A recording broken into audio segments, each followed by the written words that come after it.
आसिफ दो दोस्त थे। वो दोनों एक ही गांव में रहते थे और एक साथ बांस काटने जाया करते थे। हमें जंगल की निचली ओर जाना चाहिए।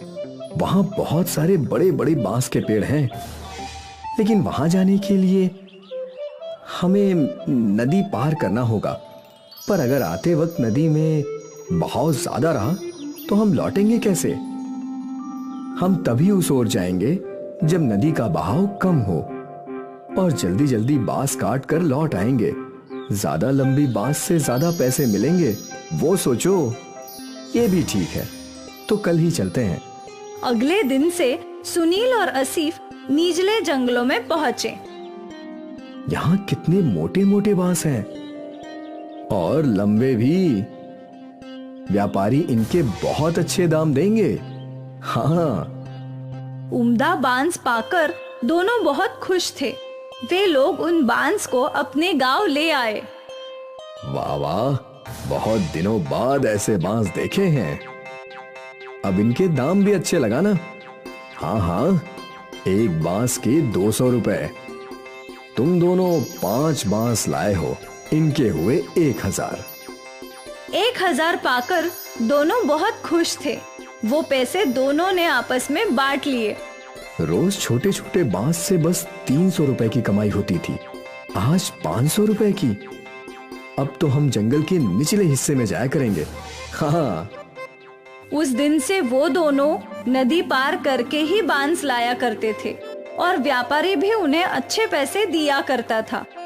एक सुबह दोनों दोस्त जाने के लिए निकले थे।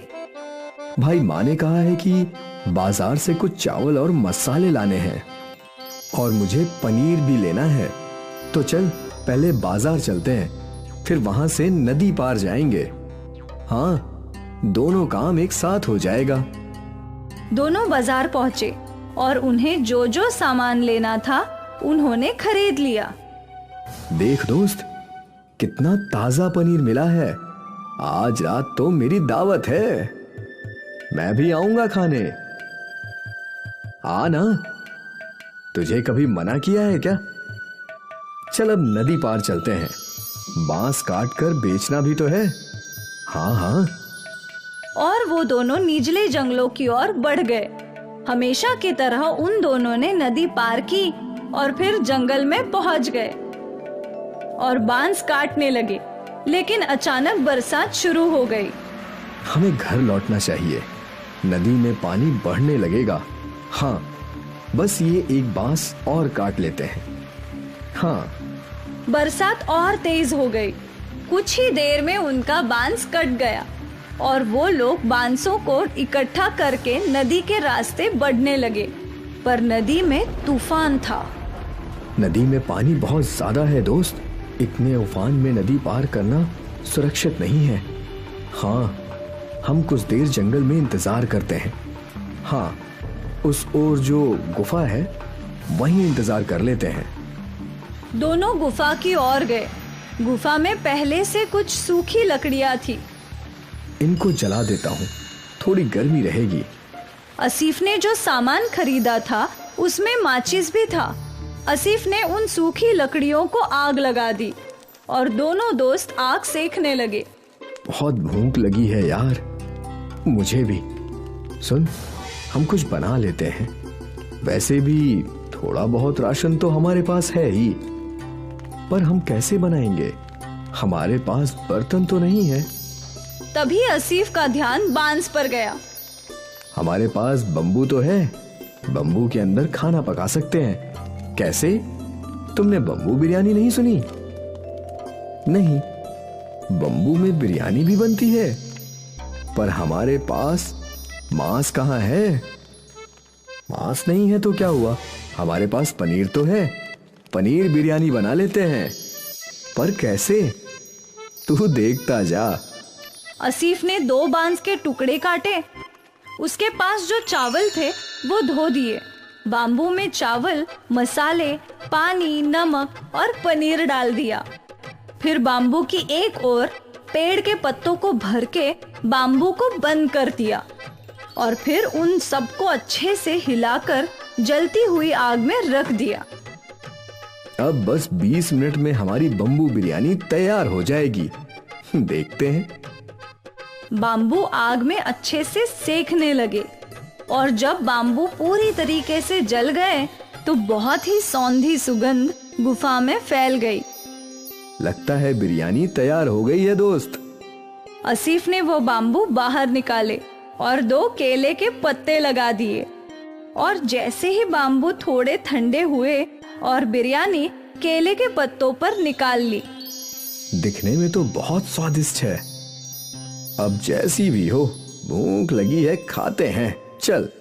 दोनों ने बिरयानी चखी और दोनों मंत्रमुग्ध हो गए और फिर दोनों बड़े चाव से बाम्बू बिरयानी खाने लगे। भाई, तू तो ऐसी लाजवाब बम्बू बिरयानी बनाता है ना कि क्या बोलूं। शुक्रिया। तुझे तो ये बिरयानी बेचनी चाहिए दोस्त। कहाँ मेहनत मजदूरी कर रहा है। इस बिरयानी को मशहूर होने में वक्त नहीं लगेगा। सच में? हाँ, तू कहे तो साथ में ढाबा खोलते हैं। हाँ हाँ, क्यों नहीं। जब बरसात थमी, नदी का पानी कम हुआ तो दोनों दोस्त सारे बांस लेकर अपने गांव आ गए, पर आज उन्होंने बांस बेचे नहीं। अगले दिन आसिफ और सुनील ने गांव के नुक्कड़ पर अपनी दुकान लगाई। गांव वाले अचंभे में थे कि आखिर ये लोग बांस में क्या बेच रहे थे। अरे बेटा, ये क्या है? ये बम्बू बिरयानी है काका, पनीर की। बम्बू बिरयानी? जरा हमको भी खिलाओ। गांव के लोगों ने पहली बार बाम्बू बिरयानी चखी। अरे वाह, क्या कमाल स्वाद है आसिफ भाई। ऐसी बिरयानी जिंदगी में नहीं खाई। मजा आ गया। आसिफ और सुनील की बाम्बू बिरयानी गांव में मशहूर हो गई। ग्राहक कतार में खड़े रहकर बाम्बू बिरयानी खाने लगे। आसिफ और सुनील की आमदनी कई गुना बढ़ गई। और फिर क्या था, सुनील और आसिफ ने मजदूरी छोड़कर बाम्बू बिरयानी बेचना शुरू कर दिया। वो लोग दिन दुगनी और रात चौगनी तरक्की करने लगे। दूर दूर से लोग उनकी बाम्बू बिरयानी खाने के लिए आने लगे और देखते ही देखते उनका गांव में बहुत बड़ा होटल बन गया और दोनों अमीर भी बन गए। सोचा नहीं था कि कभी ये सब भी होगा। मैंने भी बिल्कुल नहीं सोचा था दोस्त। उस दिन वो बारिश हमारी किस्मत बदलने के लिए आई थी। हाँ, ना उस दिन बारिश आती और ना हम फंसते और ना ही हम कभी बम्बू बिरयानी बनाते। दोस्त, ये सब पहले से लिखा हुआ था। विधाता पहले से ही सबकी किस्मत लिख देता है। हम तो बस मोहरे हैं जो उसकी राह पर चलते हैं। बिल्कुल। बाम्बू बिरयानी ने आसिफ और सुनील की किस्मत बदल दी और उन दोनों को जिंदगी की बहुत बड़ी बात समझ आई। परेशानियों से ही नए रास्ते मिलते हैं और न जाने कब किस्मत कौन सा मोड़ ले ले। अब्दुल मियाँ की मौत के बाद उनके तीनों बच्चे अनाथ हो गए। अब उनके सर पर बाप का साया नहीं था। अब क्या होगा, कैसे हमारा घर चलेगा? दो जवान बेटियों की शादी भी करनी है। या अल्लाह, कुछ तो रहम कर। अम्मी, अब हमें ही बाहर जाकर काम करना होगा। पर तू क्या काम कर सकती है? मुझे तो बस एक ही काम अच्छे से आता है, खाना बनाना। क्यों ना हम एक बिरयानी सेंटर खोलें? पर उसमें तो बहुत पैसे लगेंगे आपा। पैसों की चिंता मत करो, मेरे ये गहने कब काम आएंगे। और एक बार सब कुछ ठीक हो जाए तो तुम लोग इसे मिलकर छुड़ा लेना। पर अम्मी, अब्बा ने ये आपके लिए खरीदे थे। बेटा, मेरी पहली जिम्मेदारी तुम सब हो। गहनों का क्या है, वो तो वापस भी बन जाएंगे। ठीक है। शिफा ने अपनी अम्मी के गहने ले लिए और उन्हें गिरवी रखकर उसे 20,000 रुपए मिले। उन पैसों से उन लोगों ने छोटा सा ठेला खरीद लिया और तीनों भाई बहन मिलकर उस ठेले पर काम करने लगे। ले लो गर्मा गर्म बिरयानी, जायका ऐसा कि उंगलियां चाटते रह जाओगे। ले लो गरम गरम बिरयानी। कई लोगों ने उनके ठेले की बिरयानी चखी और सभी को वो बिरयानी अच्छी लगी। वाह, क्या बिरयानी है, हमने कभी इतनी स्वादिष्ट बिरयानी नहीं खाई। हाँ, बहुत अच्छी बिरयानी है। शुक्रिया भाईजान, ये हमारी अम्मी का नुस्खा है, हमारी अम्मी की स्पेशल बिरयानी। बहुत अच्छी है। और देखते ही देखते उनका बिरयानी का ठेला चल पड़ा। अब लोगों की भीड़ लगने लगी। मुझे 2 बिरयानी पार्सल देना। ठीक है। मुझे भी दो। अब नदीम को लोगों को बुलाने की जरूरत नहीं थी। ठेले पर इतनी भीड़ रहती थी कि तीनों भाई बहन मिलकर ऑर्डर दिया करते थे। ये लीजिए आपका ऑर्डर। ये आपका। ये आपका। 1 महीने बाद शिफा अपने कमाए हुए रुपए गिन रही थी। ये लीजिए अम्मी, इस महीने का मुनाफा 20,000 रुपए। क्या? आपने सही सुना, 20,000 रुपए। इतने सारे पैसे? हमारी बिरयानी लोगों को बहुत पसंद आ रही है। ग्राहकों की हमेशा भीड़ लगी रहती है अम्मी। या अल्लाह, तेरा लाख लाख शुक्रिया। तूने मेरे बच्चों को कामयाबी अता फरमाई। शुक्रिया अम्मी, अगले महीने ही आपके गहने छुड़वा लेंगे हम, इंशाल्लाह। आज शिफा का परिवार बहुत खुश था। उनके अब्बा के इंतकाल के बाद पहली बार उनके घर में कुछ अच्छा हो रहा था। तीनों भाई बहन ने अपनी मेहनत जारी रखी और दिन दुगुनी और रात चौगुनी तरक्की करने लगे। ये सब हम तीनों की एकता की वजह से हो रहा है। बिल्कुल आपा। और हम हमेशा एक ही रहेंगे। हाँ, हमेशा। कुछ महीनों में तीनों ने ठेले से होटल बना लिया। नदीम काउंटर पर बैठा करता और शिफा और सना बिरयानी पकाया करती। नदीम भाई, वही स्वाद है ठेले वाला। बिल्कुल, यही तो हमारी अम्मी का नुस्खा है। भाईजान, जायका कभी नहीं बदलेगा। लोग अक्सर इनकी बिरयानी के स्वाद की तारीफ किया करते थे। धीरे धीरे इन्हें पार्टीज के केटरिंग कॉन्ट्रैक्ट भी मिलने लगे। भाई, मेरे घर कल एक पार्टी है, 100 लोगों की बिरयानी चाहिए। जी बिल्कुल मिलेगी ना, पर वही स्वाद चाहिए जो हम यहाँ खाते हैं। बिल्कुल वही जायका रहेगा। आप बेफिक्र होकर ऑर्डर दे जाइए। तीनों भाई बहन बहुत खुश थे कि उनका कारोबार बड़ा होता जा रहा था। फिर एक दिन क्या हुआ, ये ऑर्डर अब तक गया नहीं। वो कादरी साहब के घर में निकाह था, पर किसी कारण से वो निकाह टूट गया, तो अब ये खाना नहीं जाएगा। या अल्लाह, बहुत बुरा हुआ। तुम एक काम करो, ये खाना गरीबों को खिला दो, कम से कम कादरी साहब की दुआ मिलेगी। ठीक है आपा। अपनी बड़ी बहन के कहने पर नदीम ने सारी बिरयानी फकीरों में बांट दी, पर उसका मन नहीं था। जब वो होटल लौटा तो सना वहीं थी। आपा कहाँ हैं? वो तो घर गई हैं।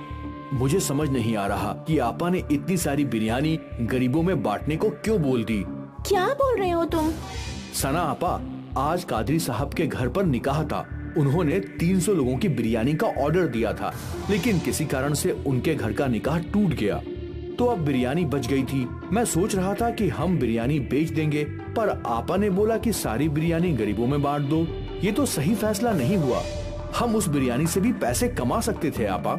हाँ बिल्कुल, हमारी आपा बहुत नेक दिल है, इसीलिए उन्होंने सोचा होगा कि जब हमें बिरयानी के पैसे मिल गए हैं तो क्यों ना बिरयानी गरीबों में बांट दी जाए। पर उन्हें दुगने मुनाफे का ख्याल आया ही नहीं होगा। हो सकता है। तभी शिफा वहाँ आई और सना और नदीम ने अपनी बातचीत बंद कर दी। सारी बिरयानी गरीबों में बांट दी ना? हाँ हाँ बिल्कुल। कम से कम कादरी साहब को दुआएं मिले, अभी उन्हें दुआओं की खास जरूरत है। जी। सना और नदीम अपनी बड़ी बहन के फैसले से सहमत नहीं थे। खैर, उनका कारोबार चलता रहा। उन्हें और भी बड़े बड़े ऑर्डर्स मिले। उनका होटल भी अच्छा चल रहा था। फिर कुछ महीनों बाद एक और ऑर्डर कैंसिल हो गया।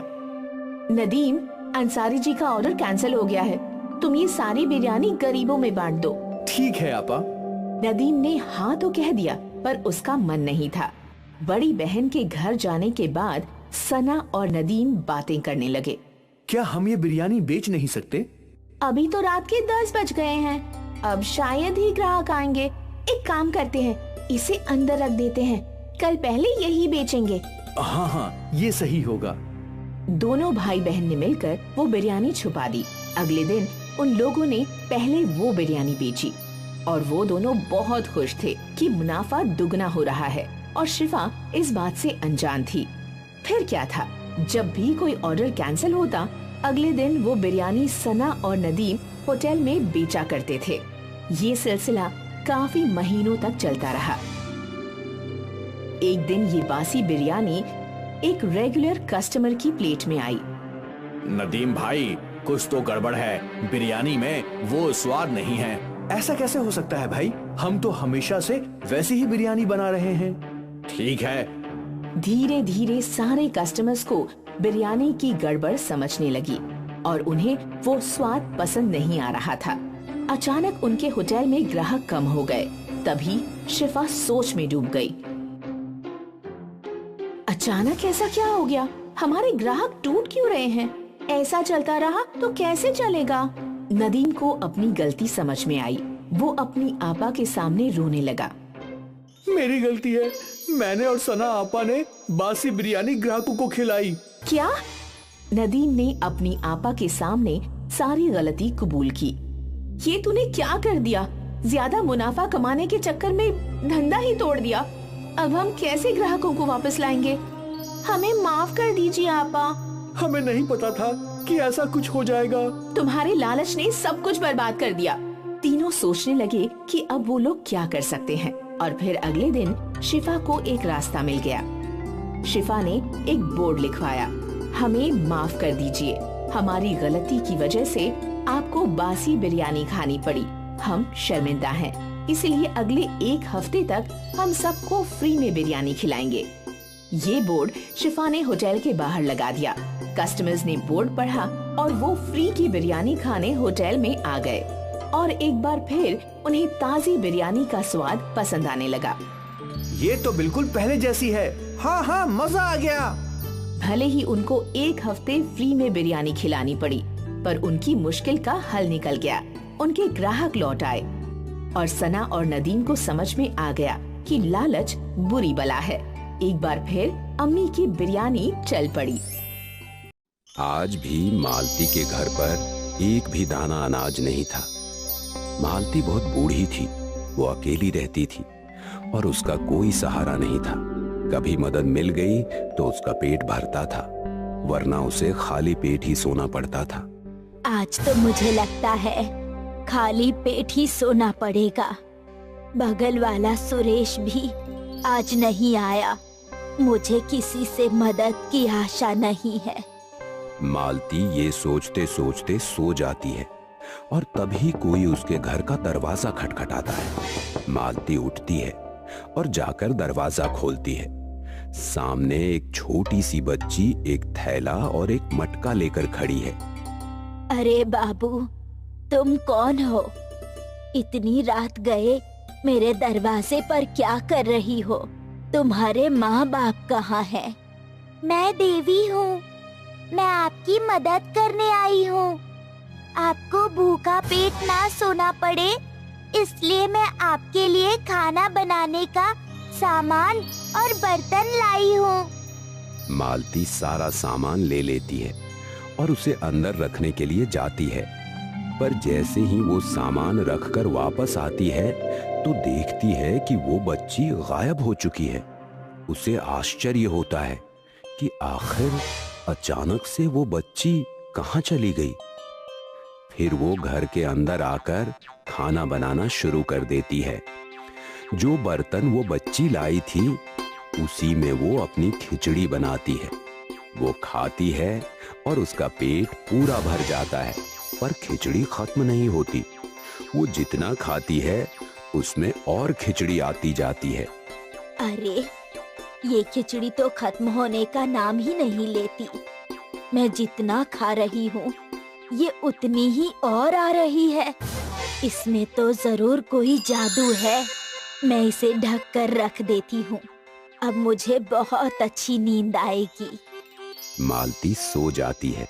वो अगली सुबह उठती है और उठकर वो बर्तन फिर से देखती है। वो बर्तन खिचड़ी से पूरा भरा होता है। मुझे लगता है ये खिचड़ी जादुई है। इस बर्तन से खिचड़ी कभी खत्म ही नहीं हो रही। ना जाने वो बच्ची कौन थी, ये जादुई बर्तन कहाँ से दे गई। अब तो मुझे कभी खाने की कमी ही नहीं होगी और मैं दूसरे लोगों को भी खिला सकती हूँ। अब मैं किसी को भी खाली पेट नहीं सोने दूंगी। मालती अपना बर्तन लेकर जाती है और पूरे शहर में जो भी उसे भूखा दिखता है उसे खिचड़ी बांट देती है। बूढ़ी मालती को इस तरह से सबकी मदद करता देख उसके पड़ोस में रहने वाला सुरेश बहुत अचंभित हो जाता है। वो समझ जाता है कि जरूर कुछ गड़बड़ है।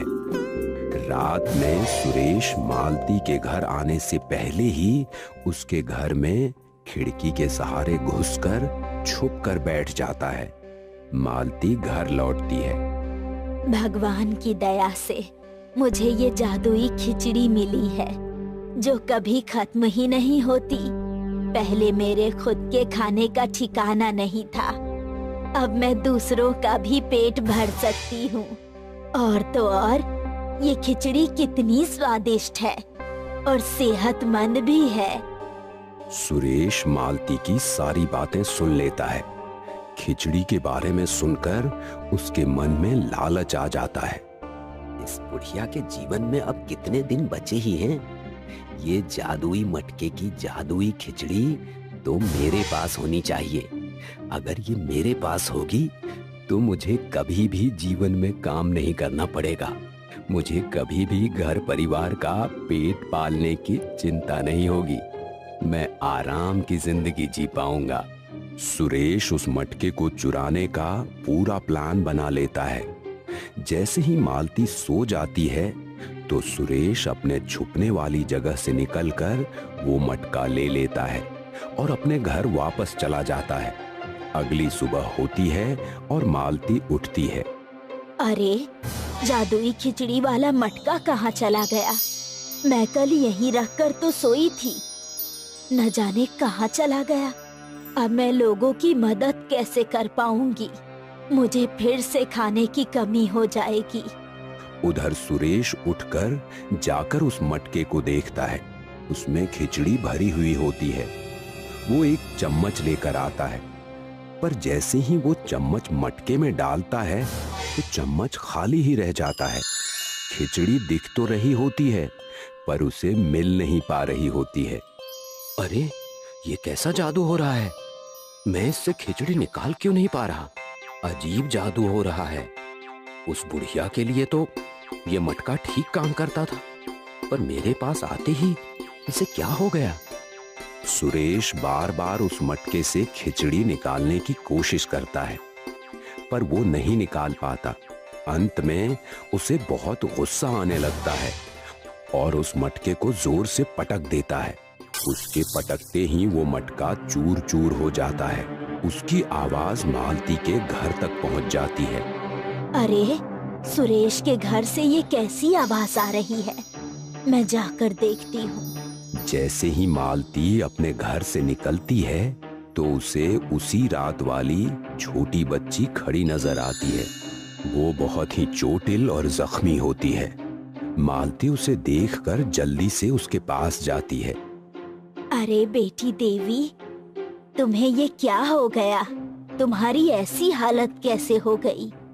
मैं तुम्हारी कैसे मदद करूं? देवी मालती को सुरेश के घर की तरफ इशारा करती है। मालती दौड़कर सुरेश के घर पर जाती है तो देखती है कि वो मटका टूटा हुआ है। मालती सारी बातें समझ जाती है और सारे टुकड़ों को उठाकर अपने घर पर ले आती है और साथ ही देवी को भी अपने घर ले आती है। मालती समझ जाती है कि इस मटके का और देवी का सीधा संबंध है। वो उस मटके को जोड़ने का प्रयास करने लगती है। वो धीरे धीरे सारे टुकड़े मिलाकर उसे जोड़ देती है और अच्छे से चिपका देती है। तभी वो देखती है कि देवी के भी जख्म ठीक हो रहे होते हैं। पूरी तरह से ठीक होने के बाद, आप कौन है माता? आप कोई साधारण बालिका तो नहीं है। मैं अन्नपूर्णा माता का स्वरूप हूँ। मैं लोगों को भूखे पेट सोने नहीं देती और उनकी मदद करती हूँ। और जो लोग दिल से साफ होते हैं उन पर कृपा बरसाती हूँ। इसलिए मैंने ये जादुई खिचड़ी वाली मटकी आपको दी थी। अब आप इसे हमेशा संभाल कर रखना और अपने हाथों से ये मटका जिसको भी दोगी उसके लिए भी ये इसी तरह से काम करेगा। ध्यान रखना कि किसी को भी भूखा पेट ना सोना पड़े। इतना कहते ही वो बच्ची वहां से गायब हो जाती है। मालती हाथ जोड़कर सारी बातें सुन लेती है और बच्ची के गायब होते ही देखती है कि वहां पर फिर से खिचड़ी बनाने का सामान रखा होता है। वो मटके में फिर से खिचड़ी बना लेती है और खुद भी खाती है और सभी भूखों का पेट भरती है। इस तरह वो जीवन भर परोपकार का काम करती है। छल कपट से सुरेश उसको चुराना चाहता था, इसीलिए उसके साथ छलावा हो गया। सुरेश को भी इस बात का पश्चाताप हो जाता है और फिर वो मालती से माफी मांग लेता है। मालती उसे माफ कर देती है और जब उसका अंतिम समय आ जाता है तब वो मटका सुरेश को देकर अपनी आखिरी सांसें लेती है। सुरेश भी हमेशा उस मटके का सदुपयोग करता है